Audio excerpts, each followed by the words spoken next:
محمد رسول اللہ.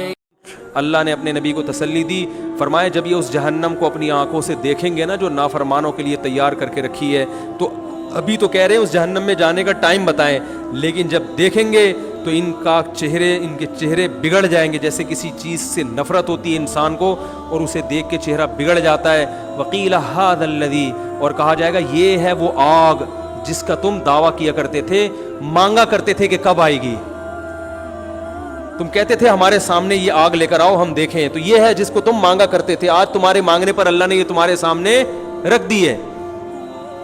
پھر اللہ نے اپنے نبی سے کہا کہ آپ ان کو آخری اعلان سنا دیں. قل ارأیتم ان اہلکنی اللہ ومن معی او رحمنا فمن یجیر الکافرین من عذاب علیم.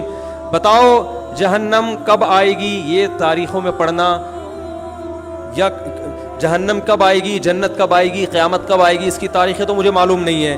لیکن ایک سوال میں تم سے پوچھتا ہوں کہ بالفرض اگر میں غلط ہوں، اگر میں دعوت میں غلط ہوں، اور جو اس کائنات کو پیدا کرنے والا ہے وہ مجھے بھی ہلاک کر دے اور میرے ساتھ جو ایمان والے لائے ہیں ان کو بھی ہلاک کر دے، تو کیا وہ تم کو چھوڑ دے گا؟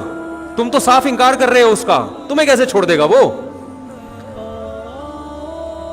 اگر میں دنیا میں ہلاک ہو بھی گیا، تمہارے قتل کرنے سے ہلاک ہو گیا، تمہارے نقصان پہنچانے سے چلا گیا، اپنی مشن میں بالفرض ناکام ہو گیا، تو تم مجھے یہ بتاؤ کہ جو رب مجھے ہلاک کر سکتا ہے وہ اپنے انکار کرنے والوں کو جو سرے سے اس کو مانتے ہی نہیں ہیں، نہ اس کے قانون کو فالو کرتے ہیں، ان کو اس اللہ کے عذاب سے کون بچائے گا؟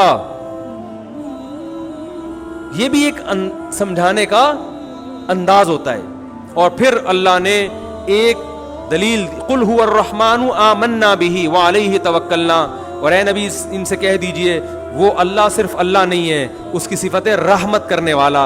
تو جب وہ بغیر مستحق ہونے کے اتنی رحمت کرتا ہے، ہم اگر ان حالات میں اس کے دین پر قائم رہیں گے اور اس کے دین کی تبلیغ کرتے رہیں گے اور تمہاری ان بیہودہ سوالات کی پرواہ نہیں کریں گے تو، اور اس پر ہم ایمان بھی لائے ہیں، تو ہمیں اس رب سے بڑی امیدیں ہیں. قل هو الرحمن آمنا به وعلیہ توکلنا، اور اسی پر اعتماد کر کے ہم اسلام کو فالو کر رہے ہیں. تو ہمیں تو اپنے مشن کے صحیح ہونے پر اطمینان بھی ہے، اور جیسے بھی حالات ہمارے سامنے آ جائیں ہمیں اس پر بھی اطمینان ہے کہ وہ ہمارے حق میں بہتر ہی ہوں گے، چاہے وہ ظاہری لحاظ سے نقصان دہ کیوں نہ ہو. قل هو الرحمن آمنا به وعلیہ توکلنا فستعلمون من هو فی ضلال مبین. تمہیں عنقریب پتہ چل جائے گا کھلی ہوئی گمراہی میں کون پڑا ہوا تھا.